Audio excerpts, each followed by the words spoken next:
फलजी भाई, आपने 7.42 लाख का एक ही पार्टी से प्रीमियम लिया है, कैसे लिया, क्या बोल के, क्या सेलिंग टूल्स यूज किया और 7.42 लाख प्रीमियम लिया?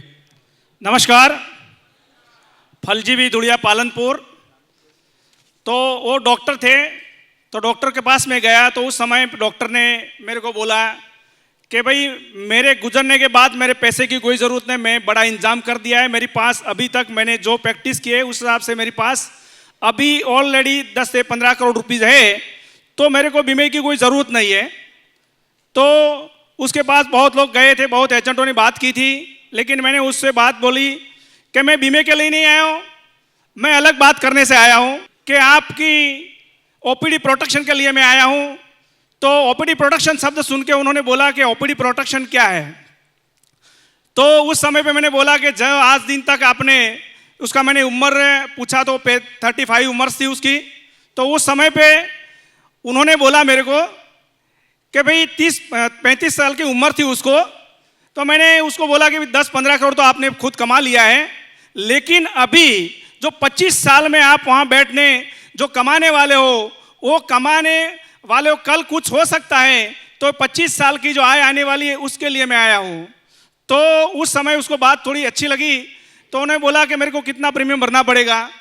तो मैंने उसको पर डे 5,000 का बोला कि पर डे 5,000 का प्रीमियम आप दे सकते हो, क्योंकि आपकी पर डे की इनकम शायद 1 लाख से ज़्यादा है। तो उन्होंने 5,000 में तो नहीं, लेकिन 7,42,000 प्रीमियम और 2 करोड़ की पॉलिसी मेरे को दे दिया। और उसमें ऐसा हुआ कि एक्स्ट्रा प्रीमियम लग गया। तो पार्टी हेल्दी थी, लेकिन 3 बजे के बाद हम गए वो रिपोर्ट करवाने के लिए। तो उस समय मैंगो का सीजन चल रहा था, तो एक्स्ट्रा प्रीमियम लगा। तो एक्स्ट्रा निकालने में मेरे को उसको कुछ प्रॉब्लम नहीं था। डायबिटीज़ आया, 117 पॉइंट आया। तो क्लास 2 एक्स्ट्रा लगा, उसका एक्स्ट्रा था ही नहीं, वो उसको डायबिटीज़ नहीं था।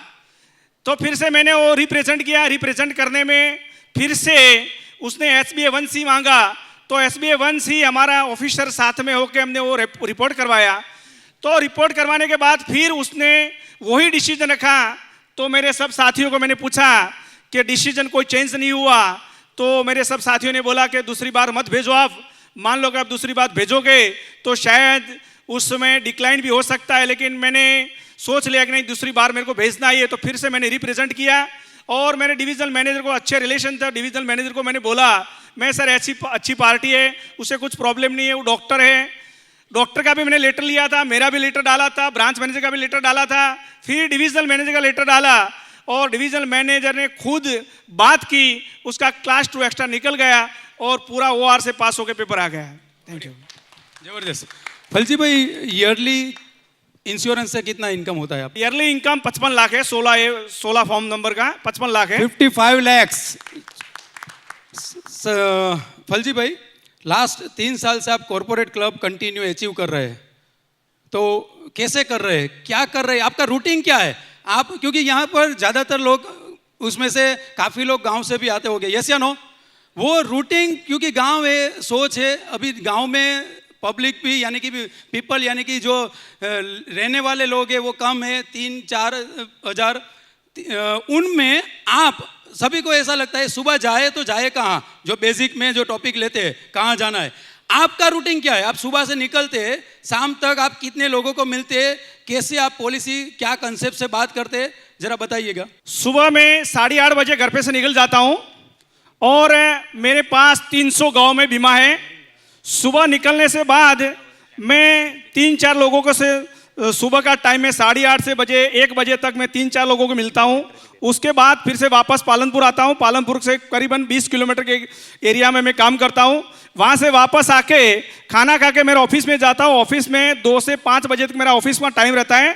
5 बजे से फिर से मैं निकल जाता हूँ। 5 बजे से फिर वापस मैं 9 बजे वापस घर पे आता हूँ। पूरा दिन मेरा ऐसा ही शेड्यूल रहता है।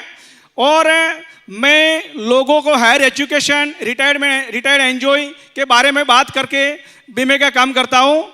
और 2013 में जो काम कर रहा था, 2013 में जो पॉलिसी बंद हो रही थी, उसमें मेरा कॉर्पोरेट क्लब मेंबर का काम हो गया। तो 2014 में मेरे को फिर से कॉर्पोरेट क्लब मेंबर का काम करना था। तो उस समय पे मैंने भी रिबेट के लिए एक पार्टी ने मेरे को 2,52,000 का चेक दिया था, मैं इसमें सिग्नेचर डिफर में चेक रिटर्न किया था। तो उस समय में सिग्नेचर डिफर में चेक रिटर्न किया, तो फिर से मैं डॉक्टर के पास गया और उसको बोला मैं सिग्नेचर डिफर में आपका चेक रिटर्न हुआ है, तो आप ऐसा क्यों हुआ? तो फिर उन्होंने मेरे को सिग्नेचर करके दे दिया, लेकिन सिग्नेचर करने के बाद उसके पेमेंट जो बैंक में था उसमें से उन्हें कम कर दिया और फिर से दूसरी बार मेरा चेक रिटर्न हुआ। 31 मार्च थी, दूसरी बार मैंने रिप्रेजेंट किया था चेक, तो वो चेक फिर से रिटर्न हुआ, 2 बार चेक रिटर्न हुआ। तो उस समय में मैं समझ गया कि वो पार्टी कमीशन लेने के लिए वो अटकी थी।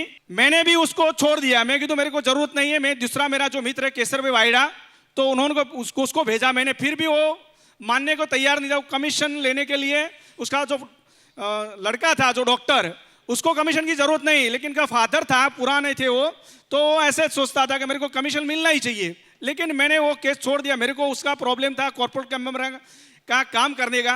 5,96,000 प्रीमियम था, 6 लाख का, इसमें भी एक्स्ट्रा लगा था। तो इसमें क्लास 2 एक्स्ट्रा लगा था, उसमें थोड़ा डायबिटीज का प्रॉब्लम था। तो उस समय पे मैं सोच रहा था पेपर पास होके तो आया है, प्रीमियम चेक लेने का है पार्टी के पास। और उस समय मैंने दीपक सर को फ़ोन किया कि सर जी मेरे को कॉर्पोरेट में काम पूर्ण करना है, और अभी एक पार्टी जो 6 लाख का प्रीमियम आ जाता है तो मेरा कॉर्पोरेट क्लब का काम पूर्ण होता है, या नहीं है तो मैं कॉर्पोरेट क्लब मेंबर का काम कर नहीं सकता। तो उन्होंने बोला कि मैं आपको लेने आ रहा हूँ। तो उन्होंने ज़्यादा थे वो, तो उसने बोला कि नहीं आपको आने की ज़रूरत नहीं, मैं खुद आ जाऊँगा, मेरे पास गाड़ी भी है, मैं खुद आ जाऊँगा। पर एक बार आप ऐसा करो, पार्टी के सामने बैठ जाओ और पार्टी को बोल दो कि मेरे को वो क्लब मेंबरशिप हासिल करना है और आपकी ज़रूरत है। तो मैं भी सोचने लगा को मेरे लिए वो क्यों करे, तो फिर सर ने बोला है तो जाना तो पड़ेगा। तो उस समय पे पार्टी के पास मैं चला गया, पार्टी से बात की, पार्टी कन्विंस हो गई और मेरा कॉर्पोरेट क्लब मेंबर का जो काम था वो उस समय पे मेरा पूर्ण हो गया। जो 2,52,000 का चेक था वो रिटर्न गया, तो उसमें मेरे को कोई ऐसा प्रॉब्लम नहीं हुआ। और फिर से 2 महीने के बाद वो जो डॉक्टर मेरे को प्रीमियम देने वाला नहीं था, जो कमीशन में वो बोल रहा था, वो फिर से मेरे को बुलाया और 2,52,000 रुपये कैश दे दिया। मैंने उसको फिर से बोला मैं कि चेक देता हूँ, मैं चेक नहीं चलेगा, अभी आपको कैश देना हो तो ठीक है। 2,52,000 पूरा मेरे को पैसा दे दिया। लेकिन क्या है, आपका में ताकत होनी चाहिए, क्योंकि कमीशन मेरा 2.5 लाख का कम पड़ रहा था।